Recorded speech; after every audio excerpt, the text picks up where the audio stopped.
on va commencer et puis voilà, les arrivants pourront se raccrocher au fur et à mesure. Donc, ravie de vous avoir aujourd'hui sur notre webinaire dont le sujet est donc le CES qui arrive en janvier, le CES 2023, et notamment deux angles autour de votre communication et votre business sur ce salon incontournable des nouvelles technologies. Je vais commencer par me présenter. Donc, Maïwen, moi, je suis directrice conseil chez Oxygène. J'ai été pendant 4 ans directrice de notre agence de San Francisco, donc à proximité de Las Vegas. Et donc, ça fait depuis plus de 12 ans voilà, que j'accompagne des startups, des entreprises dans l'innovation et environ 9 ans avec un accompagnement notamment sur le CES. Alors, 9 ans parce qu'on a eu effectivement quelques années Covidées, dont une session du CES annulée, qui était en ligne, et celle de l'année dernière qui était hybride. Je vous ai mis également quelques références, on en discutera un petit peu après avec des exemples d'entreprises donc et de startups qu'on a pu accompagner sur le CES. Et je suis ravie aujourd'hui d'avoir à mes côtés Sébastien, qui est fondateur de Mon Territoire Numérique et qui représente l'expertise business. Sébastien, je te laisse te présenter. Oui, merci Maïwen, bonjour à toutes et à tous. Je suis donc Sébastien Côte, le fondateur de Mon Territoire Numérique. On a 3 métiers. D'abord, organiser des événements et des salons sur les questions du numérique et des territoires. Le deuxième métier, accompagner les collectivités dans leur transformation digitale. Et le troisième métier qui nous intéresse particulièrement aujourd'hui, qui est le coaching de start-up pour le CES de Las Vegas. J'ai eu le plaisir d'accompagner 240 start-up qui m'ont été confiées par 8 régions différentes. Certaines, d'ailleurs, je les ai coachées en direct, indépendamment de leur délégation régionale, avec l'enjeu de faire en sorte que cet événement constitue un véritable levier de business et s'intègre pleinement dans la stratégie de chacune de ces startups. Voilà. Merci beaucoup Sébastien. Et du coup, tu me fais penser que je n'ai pas parlé d'Oxygène. Donc, je vais dire un petit mot sur Oxygène pour ceux qui ne nous connaissent pas. Donc, nous sommes une agence autour de tous les sujets sur l'influence et la réputation. Ça fait plus de 20 ans qu'on existe, 23 maintenant. Sur des sujets aussi variés que la mobilité, le développement durable, mais surtout ce qui nous intéresse aujourd'hui, les technologies et l'innovation. Et donc, c'est aussi pourquoi on est très, très présent sur le CES depuis de nombreuses années, notamment grâce à notre fondateur, Eddy Leblanc, qui est un ancien journaliste et qui donc, lui, a vécu le CES du côté journaliste et du côté des relations médias. Donc aujourd'hui, on va aborder notamment comment booster tout d'abord votre visibilité et vous donner justement les tips et les tuyaux pour être visible au CES. Et Sébastien ensuite vous parlera donc effectivement de la partie plutôt business et comment optimiser le salon pour générer des leads et augmenter votre business. Sébastien, je suis désolée. Est-ce que c'est que je peux mettre en mute? Merci beaucoup. Donc, on va commencer par un petit point sur les chiffres et notamment le CES, donc on va dire le dernier CES pré-Covid et pré-pandémie qui s'est déroulé en janvier 2020. Les chiffres sont vertigineux, font tourner la tête pour tout businessman et businesswoman que nous sommes. Donc, il y avait 4400 exposants, dont de très, très nombreuses startups. Plus de 170 000 visiteurs du monde entier, 6 400 médias internationaux, donc vous imaginez le potentiel. Et le CES a annoncé avoir obtenu plus de 220 000 articles sur le sujet, donc ce qui en fait vraiment le salon incontournable de l'innovation technologique. On va comparer un petit peu avec, donc 2021 a été uniquement une version en ligne pour cause de pandémie et la version 2022 a été hybride, notamment avec beaucoup de conférences disponibles en ligne ou en replay et on voit que voilà, la pandémie était encore un peu là avec des chiffres moins vertigineux, moitié moins d'exposants, moins de visiteurs. Je pense que si vous avez suivi un un petit peu l'année dernière, il y a beaucoup d'entreprises qui ont décidé au dernier moment finalement d'annuler leur présence. 1800 médias tout de même internationaux, ce qui reste encore un excellent levier de visibilité. Et sur cette année-là, ils n'ont pas communiqué sur le nombre d'articles obtenus. Sébastien, je pense que ça pourrait être intéressant parce que pour le coup, tu y étais l'année dernière et tu as vécu justement un petit peu ce changement, cette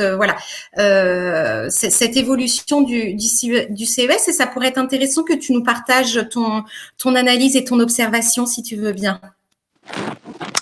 À l'occurrence, effectivement, l'an dernier, le retour qu'on peut avoir des startups, finalement, c'est que les contacts étaient bien entendu moins nombreux, mais plus pertinents. C'est-à-dire le ratio entre les contacts utiles et tout ce qu'on doit évacuer comme contacts non pertinents était bien meilleur. Donc c'était beaucoup moins fatigant. Et en termes de contacts utiles, on est à peu près sur les volumes par startup qu'on rencontrait les années précédentes. Pourquoi ? Parce que, et là c'est déjà un aspect business, pourquoi les gens viennent au CES ? Je ne parle pas des exposants, je parle bien des visiteurs.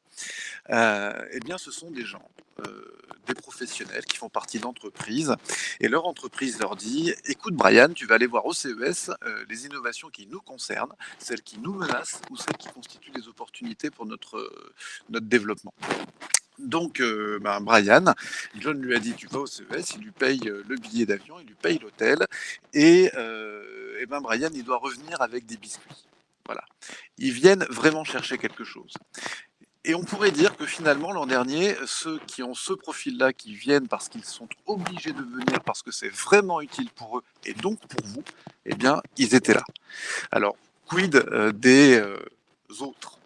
Alors, dans ces autres, il faut enlever 30 000 Chinois, qui eux sont là pour espionner ce que vous faites et essayer de le répliquer. C'est pas un a priori géopolitique, c'est une réalité. Donc, finalement, tout ça, ça vous intéresse pas.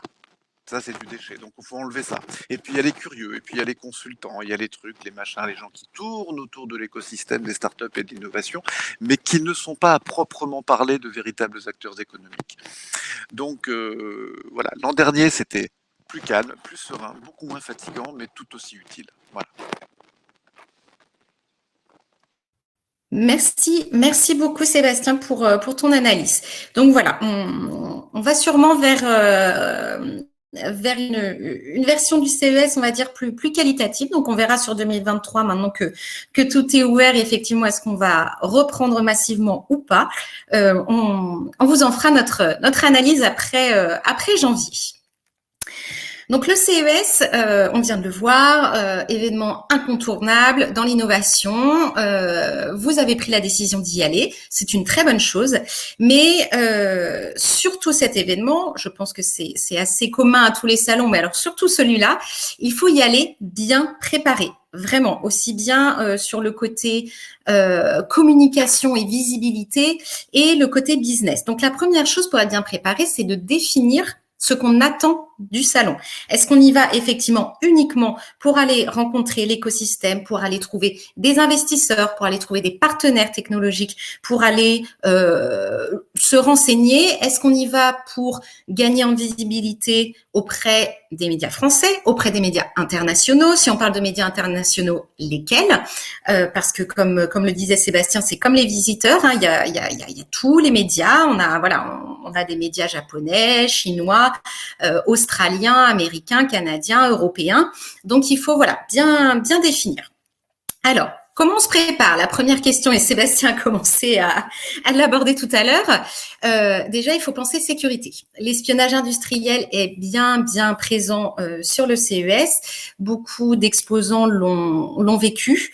Au niveau cybersécurité également, donc ils mettent beaucoup de choses en place, mais il n'empêche que ça peut rester problématique. Donc voilà quelques tips notamment à garder pour un événement comme celui-ci. C'est faites très attention à ce que votre matériel informatique sur votre stand ne contienne que on va dire des informations publiques ou surtout pas confidentielles. S'il faut, vous prenez un nouvel ordinateur, voilà, sur lequel vous mettez vraiment que ce que vous pouvez présenter et ce qui n'est pas à risque. Avant, également, renforcer tous vos codes d'accès. Hein, on parle de messagerie, mais autre chose, vos dossiers de partage. On travaille aujourd'hui beaucoup sur Teams, sur Google Drive. Faites très attention, voilà, à ça. Et ne vous connectez pas au réseau Wi-Fi public quand vous avez un stand. Vous avez l'option de prendre, voilà, le Wi-Fi avec un code qui est réservé à votre stand. Donc, faites vraiment très attention à ces choses-là, même dans les hôtels.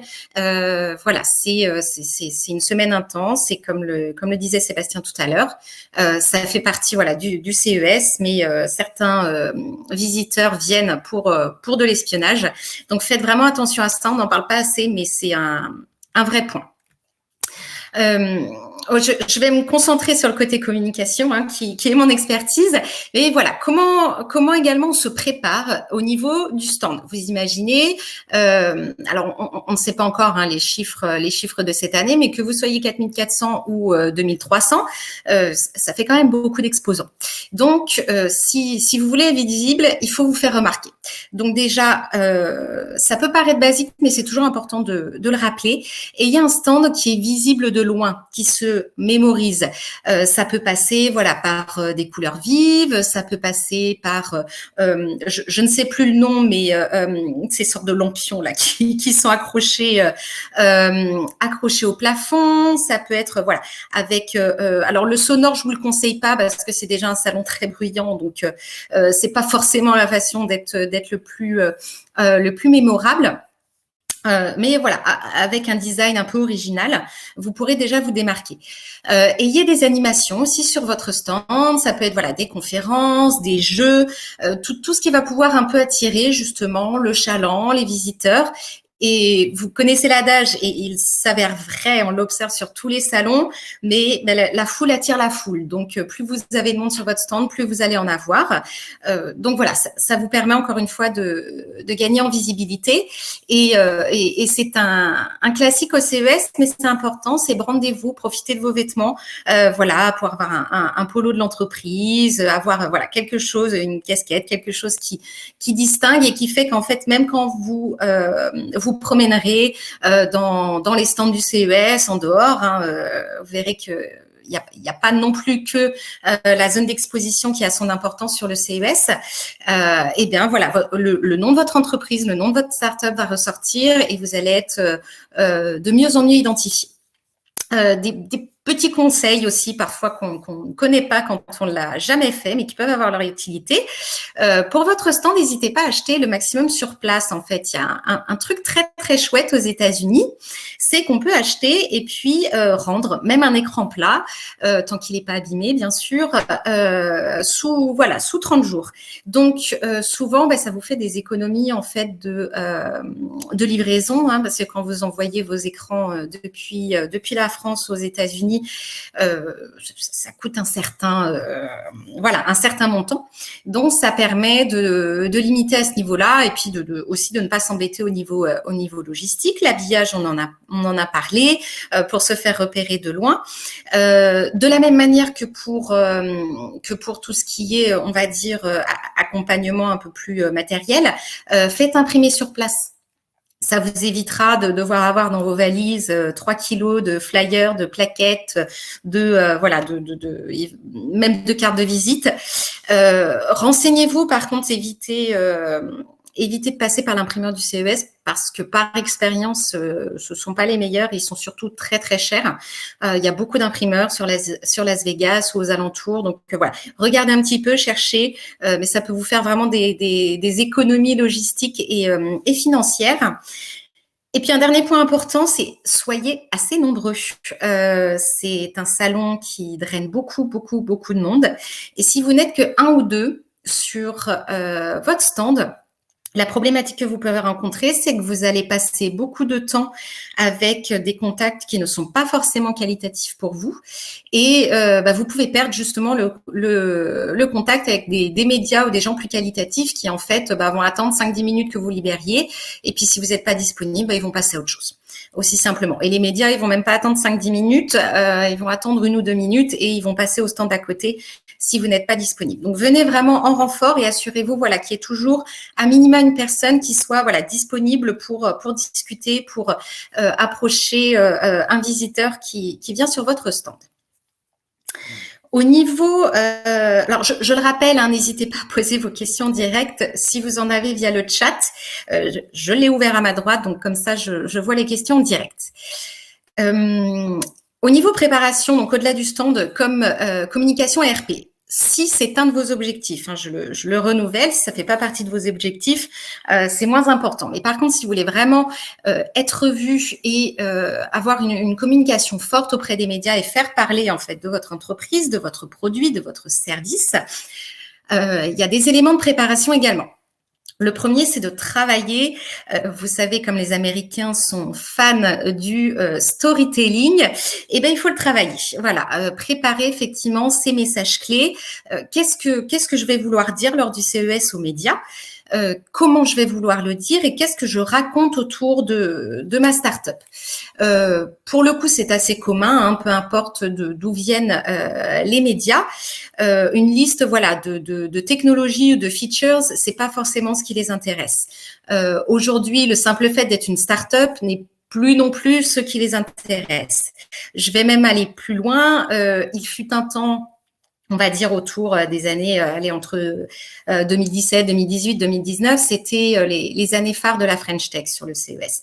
Donc, effectivement, tous les médias venaient voir combien de startups a ramené la French Tech cette année, quelles sont les meilleures startups de la French Tech. On avait vraiment un vent en poupe qui était très impressionnant et en fait qui se suffisait presque à lui-même pour communiquer.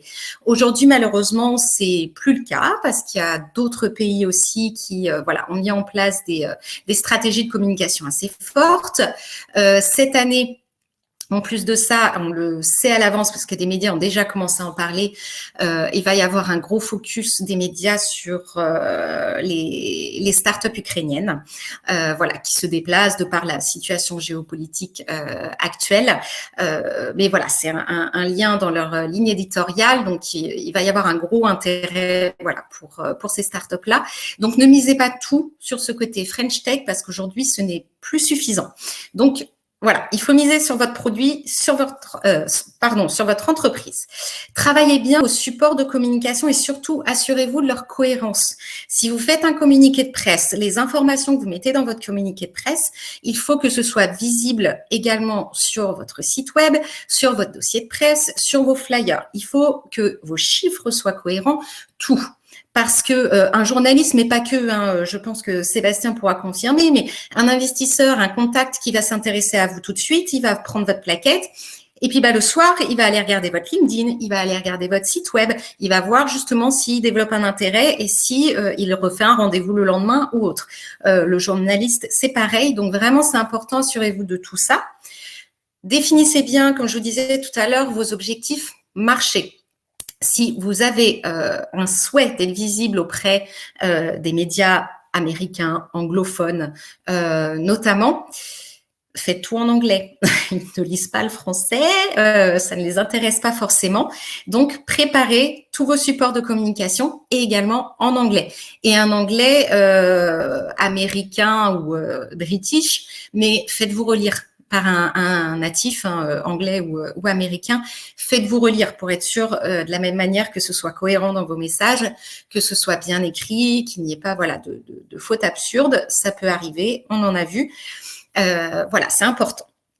Si ensuite on fait un petit focus effectivement sur la presse, le CES fonctionne comme tout salon, c'est-à-dire les journalistes vont venir sur le salon, vont venir voir les stands. Important de noter qu'il prépare énormément à l'avance. On revient sur le fait que c'est un énorme salon, qu'il y a énormément d'exposants. Les journalistes sont des êtres humains. Le salon a beau durer 3-4 jours, ils n'ont pas le temps de tout faire, tout voir en 3-4 jours. Ils courent déjà énormément. De la même manière, ils ne font pas ou peu au dernier moment, sauf si vous avez un coup d'éclat, qu'ils ont un nouvel article à écrire, mais ils préparent au maximum en amont. Donc, communiquez aussi auprès d'eux avant. Faites-leur savoir que vous êtes là, ce que vous allez présenter. Ça va leur permettre de vous inscrire en fait dans leur le tour qu'ils ont prévu en fonction des jours. Souvent, un journaliste il vient, il se dit ok, moi le mardi je suis sur le Reka Park, le mercredi je suis sur le hall 2, le jeudi je fais un focus automotive. Donc voilà, il faut vraiment encore une fois s'organiser là-dedans. Comment ils repèrent aussi leurs meilleurs sujets, et notamment par rapport aux startups, eh bien, ils participent quasiment tous à un événement qui est dédié à la presse, qui s'appelle le CES Unveiled. Il se passe la veille au soir, toujours, donc la veille ou l'avant-veille, j'ai un doute. Non, c'est l'avant-veille. Donc, par exemple, le mardi soir, il y a le CES Unveiled. C'est réservé uniquement aux entreprises qui se sont inscrites. C'est important de le dire. Voilà, c'est un stand supplémentaire, donc il y a un coût supplémentaire pour y participer. Mais voilà, ils viennent vraiment, et là, pour le coup, ils ont généralement le temps de passer de stand en stand. Donc, ils viennent voir ce que vous avez à présenter. Souvent, ça leur permet aussi de repérer, notamment pour les télés et les radios. Ils viennent voir, ils discutent, vous m'intéressez, je repasse demain sur votre stand avec ma caméra et je vais venir vous filmer. C'est un énorme atout, c'est encore une fois un coût supplémentaire, mais si un de vos objectifs, c'est vraiment les RP, misez là-dessus, parce que si vous n'y êtes pas, vous perdez honnêtement 30 à 40% d'opportunités auprès des médias. Donc vraiment très, très important. N'hésitez pas aussi à vous inscrire aux awards. C'est toujours une visibilité supplémentaire. Il y a pas mal de journalistes qui sont dans le jury. Donc voilà, c'est d'autant plus d'opportunités. On a parlé effectivement donc de vraiment cette préparation en amont, elle est vraiment, vraiment importante. Et assurez-vous, comme pour un investisseur, comme pour un prospect, d'être capable de pitcher votre journaliste en 30 secondes. Préparez-vous aussi le pitch court, le pitch moyen et ensuite toute l'histoire. Si le journaliste il a accroché sur votre pitch court, hop, c'est bon, vous avez 10, 15, 20, 30 minutes devant vous pour vraiment raconter votre histoire. Mais préparez ce pitch-là. Je le rappelle, un journaliste au CES, vraiment, alors en temps normal, ils reçoivent déjà 400, 500 communiqués de presse par jour. Imaginez pendant le CES, ils en reçoivent à minima, j'ai presque envie de dire, un par exposant. Donc, ils n'ont pas le temps déjà de regarder leur mail, ils n'ont pas le temps de s'arrêter à tous les stands, vous les voyez souvent passer, ils courent. Un autre conseil, d'ailleurs j'en profite en plein milieu, ça se fait de moins en moins et faites-le de moins en moins, d'aller agripper un journaliste que vous voyez marcher très très vite devant votre stand. Il est pressé, ne l'arrêtez pas. C'est vécu comme très mal poli, c'est vécu comme un stop dans une journée qui est déjà super intense et en fait, il reviendra jamais vous voir.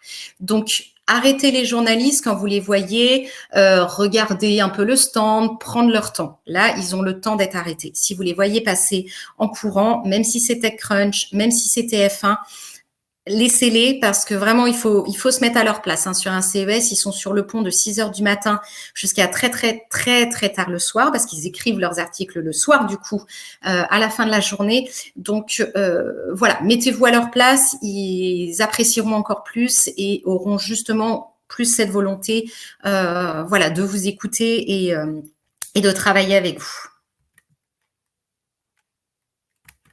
Alors, pardon, je voulais passer à la suite, mais ça ne marchait pas. Donc rapidement, bien évidemment, vous n'avez pas la liste exhaustive des médias présents au CES. On a fait notre côté un focus France et américain. En gros, c'est pas pour vous lister les journalistes qui sont là. C'est pour vous dire, dans ce phénomène de préparation, si c'est un de vos objectifs, essayez aussi de creuser un petit peu et de connaître les médias et de savoir ceux que vous voulez toucher. Auparavant, le CES, c'était vraiment, voilà, le rendez-vous des médias tech, jeux vidéo, vraiment, voilà, vraiment spécialisé ou auto pour toute la partie automotive. Aujourd'hui, ça a pris une telle ampleur qu'on a beaucoup de médias grand public qui vont, ils sont pas cités là, mais JQ y va très régulièrement, les télés y sont, on a souvent LCI, TF1 qui y sont, M6 ça dépend des années, France 2 on voit souvent aussi leur correspondante américaine, il y a la FP, donc et de la même manière vous n'allez pas les approcher exactement pareil. Donc, prenez le temps aussi de regarder la liste des médias. Elle est disponible. J'espère que ça ne changera pas cette année, mais le CES la met à disposition des exposants début décembre. Donc, prenez le temps quand même de trier en fonction des pays, de regarder les journalistes qui vont être là, les médias. Ça, encore une fois, ça ne sera que positif et efficace pour vous dans vos relations médias. Et ensuite, la base pour faire parler de vous. Donc, une fois qu'on a parlé de toute cette préparation, qu'est-ce qui va intéresser les journalistes? Qu'est-ce qui va faire qu'ils auront envie de parler de vous? Alors, je mets un petit peu de bémol autour de mon premier conseil, moi-même. Alors, effectivement, il y a quand même une forte tendance des médias à couvrir plus tôt les annonces, les produits B2C ou B2B2C. Ils traitent, j'aurais dû mettre peu et pas, ils traitent peu quand même du B2B, sauf les médias qui sont là et qui sont uniquement B2B. C'est voilà, le CES est traditionnellement quand même un salon B2C. Eux ont des audiences qui sont très consumer oriented, comme on peut dire. Donc voilà, si vous êtes B2B, essayez, en tout cas dans votre histoire ou dans la façon dont vous présentez votre service ou votre produit, de toujours raccrocher quand même à l'intérêt pour le consommateur ou pour le client final ou en tout cas pour la société en général. Essayez toujours de ramener ce petit plus qui aidera à avoir voilà, l'intérêt des journalistes.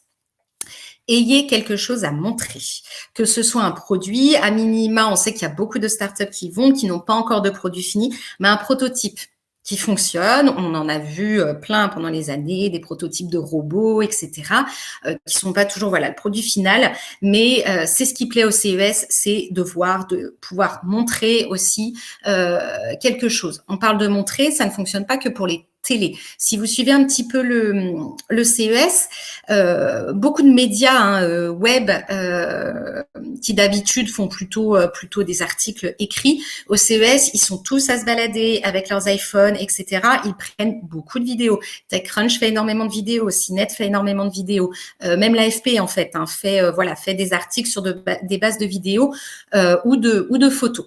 Donc c'est important. Si vous êtes sur un service avec une plateforme ou une application, c'est pas non plus un souci, mais pareil, il faut que ça puisse fonctionner. Donc j'en reviens à une chose qu'on mentionnait tout à l'heure. Vérifiez que vous avez aussi la connexion qui va bien, parce que le Wi-Fi public pour des questions de sécurité, c'est pas recommandé, mais pour des questions tout simplement de connectivité, je ne vous le recommande pas non plus. C'est un gros salon, ils ont beau être au top de l'innovation sur le Wi-Fi, ils ont les mêmes problèmes que les autres. Plus il y a de connexion, moins ça fonctionne. C'est vraiment très compliqué pour l'avoir fait. La 3G, la 4G, très compliqué aussi. Donc, prévoyez si vous avez besoin d'une connexion, vraiment prévoyez en amont aussi d'avoir soit un galet 4G, d'avoir quelque chose qui vous permette que ça fonctionne. Je vous parlais également tout à l'heure d'avoir assez de personnes sur votre stand. Assurez-vous d'avoir aussi une personne qui est habilitée à parler aux médias.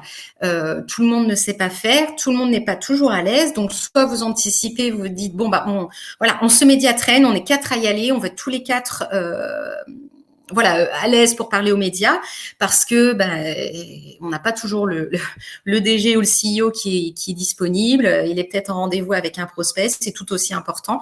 Donc voilà, essayez d'être à minima une, mais moi je conseillerais même 2 ou 3 personnes à l'aise pour parler aux médias. On parlait d'objectifs tout à l'heure, ayez quand même une vision réaliste de votre objectif. C'est-à-dire, c'est une super opportunité pour aller toucher de gros médias. Maintenant, soyez réalistes, encore une fois, qu'ils ont beaucoup de choses à voir. Donc, essayez aussi d'y aller étape par étape et ne visez peut-être pas la lune tout de suite en vous disant, moi, je vais avoir NBC, je vais avoir TechCrunch, CNET et VentureBeat. Si vous avez déjà CNET et VentureBeat, on est déjà très, très, très, très bien au niveau visibilité. Et je parlais de Langue French Tech tout à l'heure, donc je ne vais pas revenir dessus. Je renouvelle pour les nouveaux arrivants. Si vous avez des questions, surtout, n'hésitez pas par chat. Du coup, alors comme je parle beaucoup, j'ai un petit peu déjà parlé de cette partie. Pourquoi contacter les médias en amont, hein, voilà, tout est dedans. Je peux revenir un peu dessus, mais voilà, l'idée c'est de les aider à se préparer. Grâce à ça, vous allez vous mettre à leur place, ils vont apprécier, donc vous allez pouvoir nouer le lien, créer la relation. Vous allez avoir plus de temps aussi pour les relancer, attirer l'attention voilà, sur votre produit, sur votre service.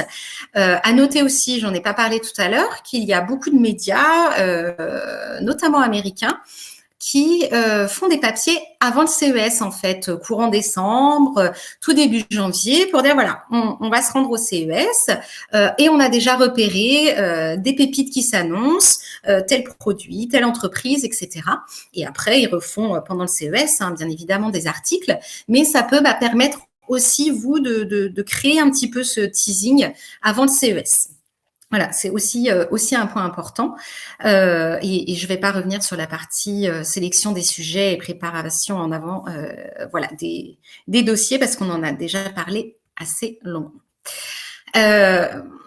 Et au-delà de la préparation, je vous disais tout à l'heure, très important sur ce côté vraiment, quand vous avez cet objectif média, de vous mettre à la place des journalistes. Je renouvelle le côté complexe du salon pour eux, le côté extrêmement fatigant. Et pour en parler tous les ans avec eux, c'est voilà, ils sont vraiment sur les rotules pendant cet événement.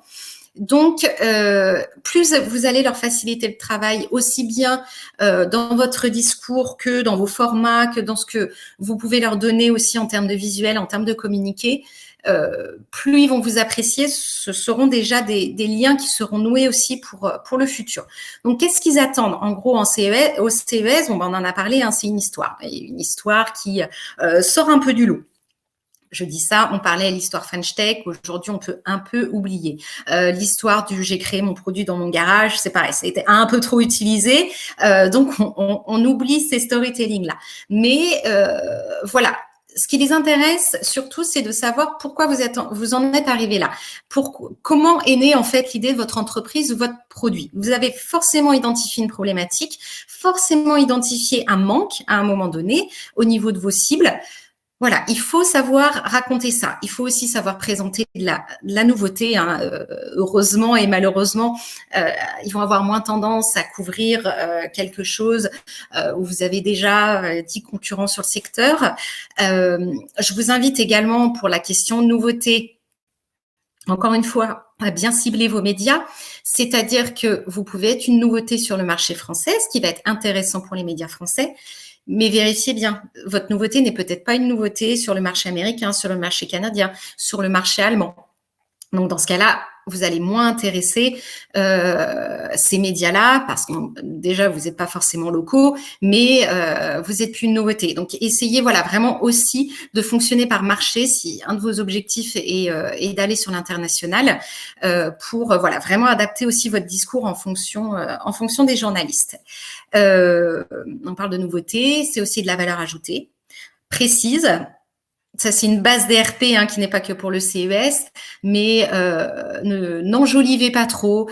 Si vous donnez des chiffres, assurez-vous qu'ils soient exacts, que ce soit sur votre entreprise. Encore une fois, ce sont des journalistes. Hein, ils auront moyen d'aller voir si c'est vrai ou pas, s'ils veulent aller chercher. Si vous amenez des chiffres marchés, je vais essayer de vous prendre un exemple très concret, mais voilà, on a vu qu'il y avait un manque, il y a eu beaucoup pendant un temps de produits, notamment pour le sommeil. Voilà, on sait que 80% des Français ne dorment pas bien. Assurez-vous que ce chiffre soit exact également. Ayez votre source en tête, vous n'êtes pas obligé de la dire, mais gardez-la en tête parce que le journaliste, de la même manière, il peut aller vérifier derrière et puis de dire cette entreprise elle défend son produit en disant que 80% des Français ne dorment pas. Néanmoins, selon les chiffres de l'OMS ou les chiffres voilà du ministère français, non, on est plus près de 50%. Donc, est-ce que la problématique existe? Voilà, donc c'est des petits détails mais qui ont leur importance.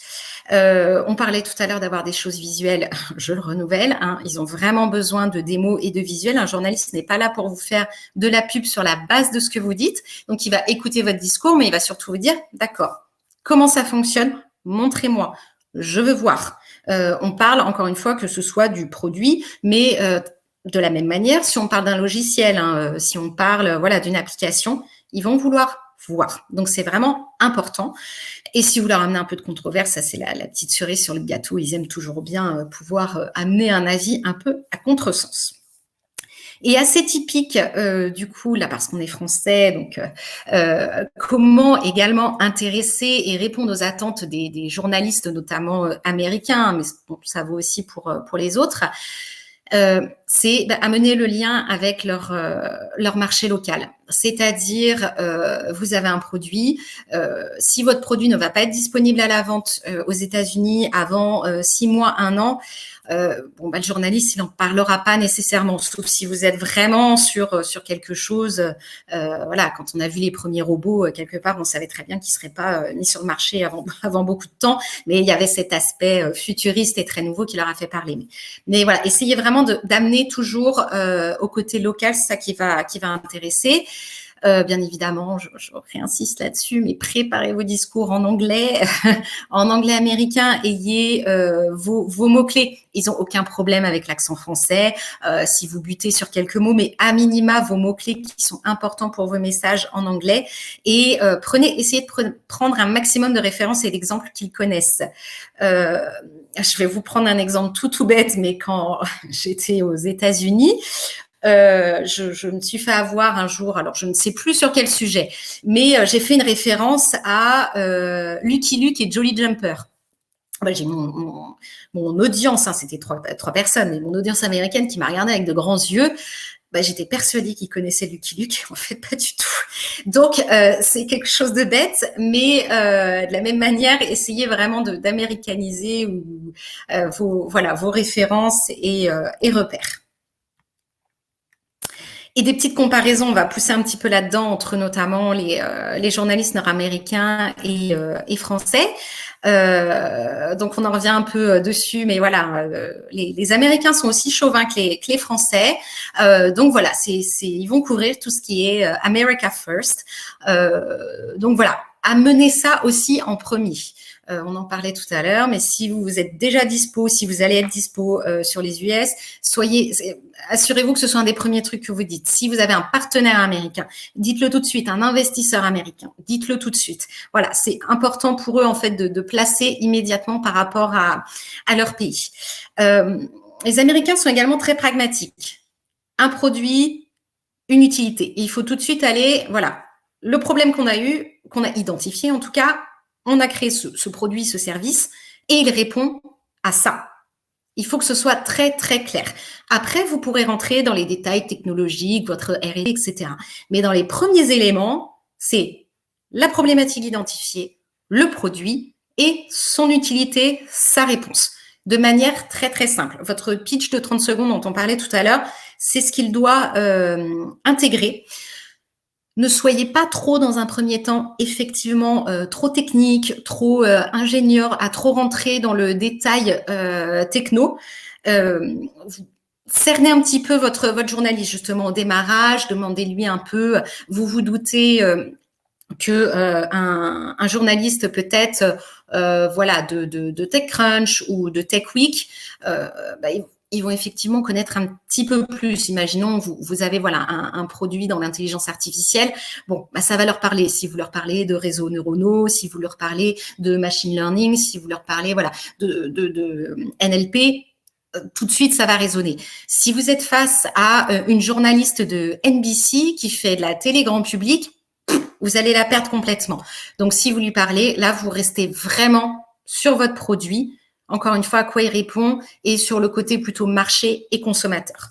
Et on en parlait tout à l'heure, le storytelling est roi. Donc, plus vous avez d'anecdotes et de choses un peu sympas à mettre en avant autour des fondateurs, de la création de l'entreprise, allez-y. De l'autre côté, les Français, eux, ils vont plus être intéressés par vous êtes qui ? Vous êtes qui justement au niveau de l'écosystème français ? Quelles sont vos connexions dans l'écosystème français? Quelle crédibilité vous pouvez m'apporter? Donc là, le côté French Tech il peut être intéressant, mais pas que. Ma crédibilité, ça peut être mes investisseurs, ça peut être mes partenaires, ça peut être des prestataires, ça peut être ma crédibilité, c'est que j'ai développé cette technologie avec le CEA. Ma crédibilité, ça peut être, c'est ça, j'ai Xavier Niel qui a investi dès le démarrage de mon entreprise. Montrez votre ambition sans être arrogant avec les journalistes. N'oubliez pas que les journalistes, ils ont une vision plus 360 que vous. Sur le CES, mais aussi sur tout l'écosystème. Ils baignent dedans toute l'année. Ils ont accès à beaucoup de monde. La plupart ont déjà, bien évidemment, rencontré Station F, rencontré nos différents secrétaires d'État au numérique. Voilà, ils ont beaucoup de contacts, donc ils ont une vraie vue 360 de l'écosystème. Donc, ne prétendez pas être meilleur qu'un autre ou ne prétendez pas savoir des choses si vous n'êtes pas sûr à 100%.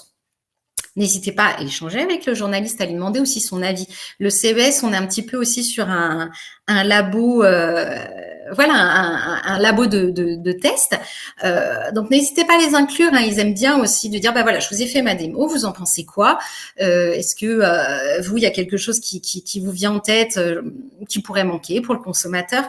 Soyez assez ouverts là-dessus parce que je pense vraiment, c'est une belle opportunité aussi au-delà de la visibilité, mais d'apprendre éventuellement pour votre produit. Le Made in France, bien évidemment, est roi et le storytelling prend de plus en plus de place aussi auprès des médias français. Et je parle beaucoup, mais je vais laisser la main à Sébastien pour aborder le côté business. Donc, je vois qu'il n'y a toujours pas de questions. Donc, du coup, moi, je vais me taire. Sébastien, je te donne la main pour donner tes conseils et tes orientations sur l'aspect business. Merci Maïwen. Eh bien, en fait, en matière de business et comme en matière de relations presse, c'est la préparation qui fait la différence. Aller au CES en se disant: «Je vais voir ce qui va venir», c'est à peu près la garantie de rien voir venir.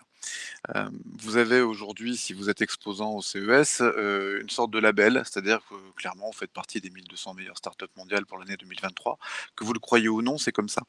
Et vous avez un certain nombre de gens, investisseurs, partenaires industriels et commerciaux, clients potentiels, prospects, voire clients actuels, qui constituent finalement les gens qui vont vous aider à croître, à vous développer et à réaliser votre ambition. Ces gens-là, si vous leur dites pas avant que vous êtes au CES, si vous ne prenez pas ce motif, ce prétexte pour leur parler, changer leur regard évidemment, sur vous, eh bien vous n'utilisez pas les cartouches que la situation vous donne. Donc évidemment, tout le travail va consister à identifier des gens, auxquels vous allez dire, «Voilà, on est au CES, on est super content, on se lance à l'international, j'espère vous y voir, mais on peut se parler avant». C'est aussi simple que ça. Le business, c'est quoi? C'est des affaires, donc c'est en fait des relations interpersonnelles. J'ai jamais vu une personne morale, signer en bas d'un contrat. C'est pas donc moi je veux travailler avec Cisco, avec Microsoft ou je veux travailler avec Veolia. Non, c'est au bout du compte, il y a une personne avec laquelle je vais parler, avec laquelle je vais m'entendre, avec laquelle la confiance va naître, qui fait qu'à un moment donné, il se passera quelque chose. Donc, cherchez sur LinkedIn les gens qui sont potentiellement pertinents pour vous. Les entreprises ont 1000 visages et il y a un visage qui doit vous intéresser à un moment donné et c'est cette personne avec laquelle vous aurez envie de parler. Donc n'envoyez pas des trucs avec des fichiers, machin, dans le vide. Intéressez-vous sincèrement à vos prospects, vos partenaires et vos clients, pour justement, initier des relations. Parce que vous n'allez pas là-bas pour collectionner les cartes de visite. Une carte de visite, c'est un contact, d'accord? Heu, mais ce contact, il est préliminaire à quoi? À une relation. À une relation commerciale, une relation de partenariat, une relation avec un investisseur. Il y a plusieurs types de relations que dont vous êtes à la recherche. Et une relation, en fait, ça commence au deuxième contact. Voilà. Puis au troisième, puis la naissance, enfin la confiance, elle va plutôt naître au quatrième, au cinquième contact. Donc ce que vous allez chercher en fait sur le CES, c'est accueillir des gens que vous allez sélectionner à l'entrée de votre stand. Il y a des gens auxquels vous parlerez pas, vous direz non, non, c'est pas pertinent, je vous remercie beaucoup, bon salon, puis vous tournerez le regard, et c'est normal de le faire. Et puis il y a des gens qui sont pertinents. Et donc ce que vous allez vouloir faire derrière, c'est rentrer dans leur agenda et programmer avec eux des rendez-vous. Voilà. Ce que vous recherchez à travers ce premier contact, c'est immédiatement organiser le second contact, parce que c'est là que naît la relation. Et on parle de relations d'affaires et on a bien raison. Et les relations presse, comme l'a exposé Maïwenn, c'est la même chose.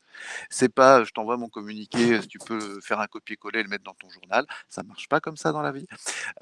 Donc une relation, ça se construit, ça s'élabore et ça s'entretient. Et donc ça veut dire qu'on va pas partir tous azimuts, on va être sélectif. Donc tout le travail de préparation, c'est ça. Identifier, moi ce que j'appelle le top 50, mais ça peut être un top 100, hein. C'est parce que je suis un vieux que je parle de top 50. En l'occurrence, c'est les 50 contacts clés qui doivent savoir que je suis au CES et que potentiellement je vais aller, rencontrer. D'accord? Donc l'enjeu, il est là. Deuxième enjeu business, c'est, la manière, dont vous allez, exprimer votre présence. Je m'explique, si vous avez les pieds en dedans et que vous vous dites: «Ouais, mais on n'est pas prêt», puis que vous êtes bien gros profil d'ingénieur français qui est jamais content tant que c'est pas parfait, heu, ben, les Américains ou même internationaux vont dire: «Mais si tu es pas prêt, qu'est-ce que tu fous là?» Donc en réalité, vous êtes toujours prêt. En réalité, vous dites oui à tout. Si on vous dit, est-ce que vous avez une emprise aux États-Unis ou voilà, une plateforme commerciale aux États-Unis, c'est en cours, même si c'est pas vrai du tout, mais c'est en cours. Parce qu'un investisseur américain ou un partenaire américain ira pas travailler, à 8 000 kilomètres avec un pays qui est surnommé Taxland. Donc, vous êtes ouvert à tout. Si on vous dit, bah, le 15 janvier, est-ce que vous pouvez venir à New York? On a une réunion du board. Oui, bien sûr! Si vous jugez que c'est moyennement pertinent le 15, ben, le 13, vous enverrez un petit message pour dire finalement on va basculer en visio parce que j'ai un empêchement et vous le ferez en visio. Mais vous ne dites non à rien, vous êtes vraiment très très open aux opportunités commerciales. Ne mettez pas des freins. Moi j'ai vu des boîtes que je n'ai pas coachées, mais j'ai vu la scène, je me souviens, c'était un entrepreneur français, très ingénieur, etc. Il était en face de quelqu'un qui avait vraiment envie de bosser avec lui. C'était, c'était assez beau à voir et au bout d'un moment, cet entrepreneur, bah, lui dit: «Bon, bah, écoutez, je vous rappelle quand je rentre en France». On tire le rideau de fer comme ça devant quelqu'un qui a envie d'aller plus loin. Vous avez le droit d'aller plus loin, dans la relation. Vous signerez pas de NDA sur le CES, vous signerez rien. De toute façon, ne signez rien sans vos avocats. Mais en l'occurrence, ne tirez pas le rideau de fer devant quelqu'un qui a vraiment envie de bosser avec vous. Voilà. Préparez, construisez ce second rendez-vous et un second rendez-vous qui sera de préférence collectif, puisque, si vous faites l'escalade du, N-10 jusqu'au N+1, chaque échelon essaiera de tailler dans votre modèle, de dire: «Oui, mais il faudra enlever ci, enlever ça». À la fin, ça va plus ressembler à rien, vous allez être épuisé, vous allez arriver devant heu, le patron de la boîte avec un niveau de motivation extrêmement faible et un produit qui ressemblera plus à rien. Donc essayez de valider des rendez-vous un peu collectifs. Donnez-moi un quart d'heure en visio pour voir le board avec le CEO au milieu. Je vous présente mon truc, ça vous plaît pas. Dans le pire des cas, vous perdez 15 minutes. Dans le meilleur des cas, on va vivre une très très belle aventure ensemble. Et tout autour de la table, il y aura un certain nombre de responsables. Si le CEO dit oui, ça m'intéresse, ça m'excite, ça il faut qu'on le fasse, tous les autres fermeront leur gueule et on touchera pas au modèle. Donc voilà, des contacts pour des relations. Hein, c'est vraiment ça, c'est le début de quelque chose, c'est le début d'une relation que vous êtes en train de construire. Ensuite, il faut se poser la question, échouer c'est facile. Quand on échoue, demain ressemble à aujourd'hui, voire à hier. On n'a pas tellement d'efforts à faire à se casser la tête. À la limite, si on va très très mal, des gens s'occuperont de nous pour nous aider à soigner notre dépression. Ce qui est compliqué, c'est de réussir. Ah oui, qu'est-ce qui se passe si j'ai de l'attraction? Généralement, on a 2 cas de figure, hein. Soit on est effectivement dans des solutions logicielles et puis on a besoin de développeurs. «Ah putain, ils sont où? Ils sont où?» Voilà. Soit j'ai un vivier avec des accords avec des entreprises ou, enfin des écoles, tout ça. J'ai un petit vivier, je sais que je peux appuyer dessus et dégainer. C'est des gens que j'ai entretenus, quand ça va pousser. Soit je suis dans l'IoT, j'ai besoin d'avoir des préaccords avec des industriels qui vont bien respecter mes specs, qui vont, produire au bon prix. Parce que si vous faites ça en cata: «Oh putain, ça part, vite, vite, il nous faut des développeurs», vous allez prendre tout ce qui passe. Sur le plan industriel, les mecs, ils vont être ravis de vous voir arriver avec le couteau sous la gorge et ça va faire x4 sur le prix. Et puis 80 de vos specs seront pas respectés, ça ressemblera à rien à la fois. Donc posez-vous la question: à quoi ça ressemble le succès? Les pilotes de Formule 1 font ça très bien. Ils répètent, les pilotes d'avion aussi, ils répètent les bons gestes, les bonnes trajectoires euh, pour gagner la course. Ils se mettent dans la situation de gagner. Vous, si vous vous mettez dans la situation de gagner, qu'est-ce qui se passe? Si vous n'avez pas de réponse à cette question, vous êtes juste dans la merde. Voilà. Donc montez dans le simulateur à succès. Vous avez de l'ambition, vous avez des capacités, elles sont prouvées par le fait que vous avez été validé par la CTA, donc vous êtes bankable. Maintenant, il faut tenir la promesse. Comme disait l'oncle Ben de Peter Parker, un grand pouvoir induit une grande responsabilité. Et votre responsabilité, c'est justement de monter dans ce simulateur à succès et de dessiner à quoi vont ressembler les 2, 3, 4 prochaines années. Alors, ça, c'est le rôle stratégique d'un CEO, c'est le rôle stratégique d'un entrepreneur. Euh, Et aussi, ce sera salutaire dans le sens où, certes, au quotidien, en tant que patron de boîte, finalement, vous faites que régler des problèmes. Là, ça vous remettra dans le sens, la démarche que vous aviez au départ. Parce que vous êtes tous porteurs d'un rêve bleu, vous avez tous envie de contribuer à un changement du monde en mieux, hein, je précise, et vous avez tous quelque chose qui fait que vous vous levez le matin pour affronter tout un tas de difficultés. Eh ben, retrouvez ça et projetez-le assez loin pour avoir un cap et ne pas être surpris. Si vous êtes surpris, c'est comme dans l'itinéraire d'un enfant gâté, tu as l'air trop surpris. Si vous êtes surpris, ça veut dire qu'effectivement, vous n'avez pas imaginé réussir. Et si vous n'avez pas imaginé réussir, je n'ai aucune raison de vous faire confiance pour le faire. Voilà. Donc, c'est des choses assez basiques. Euh, mais pour résumer, les affaires, c'est des relations. C'est donc basé sur la confiance, et la confiance que vous inspirerez sera liée à votre taux de préparation pour réussir.